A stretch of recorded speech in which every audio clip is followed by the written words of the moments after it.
లోక్సభ ఎన్నికలకు బీఆర్ఎస్ సమాయత్తం. చేవెళ్ల పార్లమెంట్ నియోజకవర్గ నేతలతో కేటీఆర్ భేటీ.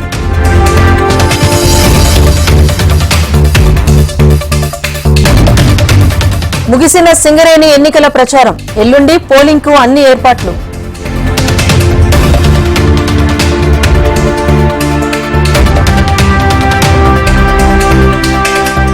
ఇరవై 29న మేడిగడ్డ ప్రాజెక్టు సందర్శించనున్న మంత్రులు.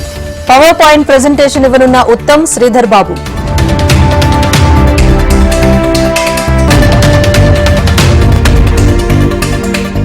బీజేపీ స్టేట్ ఆఫీసులో వాజ్పేయి జయంతి వేడుకలు.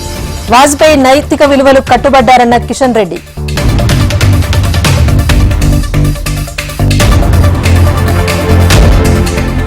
ఈ నెల 28న తెలంగాణకు అమిత్ షా. పార్లమెంట్ ఎన్నికలపై సన్నాహక సమావేశం.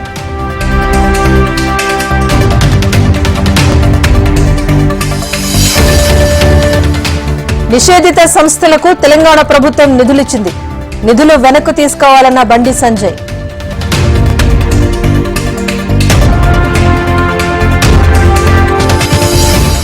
కాంగ్రెస్ డీఎన్ఏలోనే హిందూ వ్యతిరేక ధోరణి ఉంది. డీఎంకే నేతలను రాహుల్ ఎందుకు అదుపు చేయటం లేదన్న కవిత.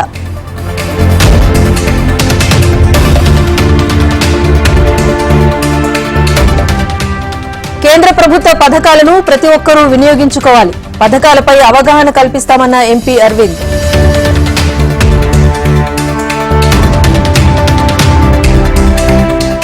లోకమంతా స్వార్థం, పాపం పెరిగిపోయింది. తెలంగాణ నుంచి జనసేనను తరిమేశారన్న కేఏ పాల్.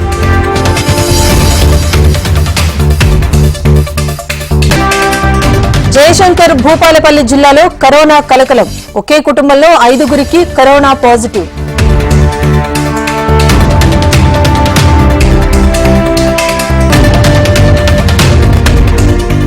పులివెందులలో క్రిస్మస్ వేడుకలు. కుటుంబ సభ్యులతో కలిసి పాల్గొన్న సీఎం జగన్.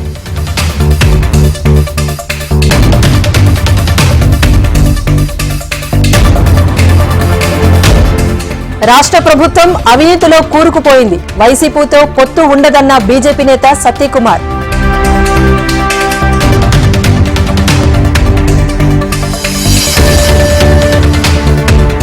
రేపు గుంటూరులో పర్యటించనున్న సీఎం జగన్. ఆడుదాం ఆంధ్ర క్రీడా పోటీలను ప్రారంభం.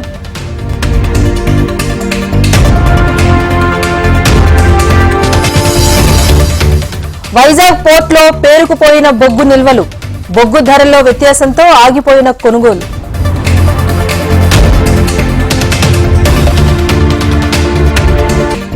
కల్లు వ్యాపారులతో కలిసి మత్తు పదార్థాలు సరఫరా. ఎన్సీబీ అదుపులో కామారెడ్డి ఎక్సైజ్ కానిస్టేబుల్ రమేష్.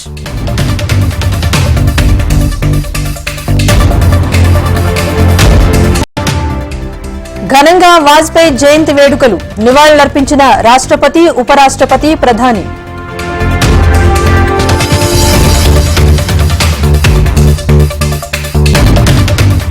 మధ్యప్రదేశ్లో కేబినెట్ విస్తరణ. మంత్రులుగా 28 మంది ప్రమాణం.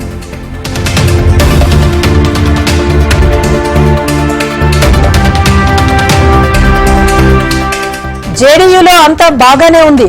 రూమర్లను కొట్టిపారేసిన సీఎం నితీష్.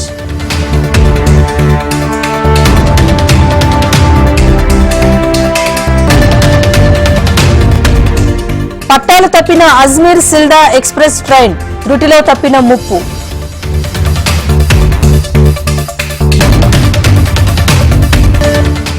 తొలిసారి కుమార్తెను చూపించిన అలియా భట్, రణబీర్ కపూర్. సోషల్ మీడియాలో ఫోటోలు వైరల్.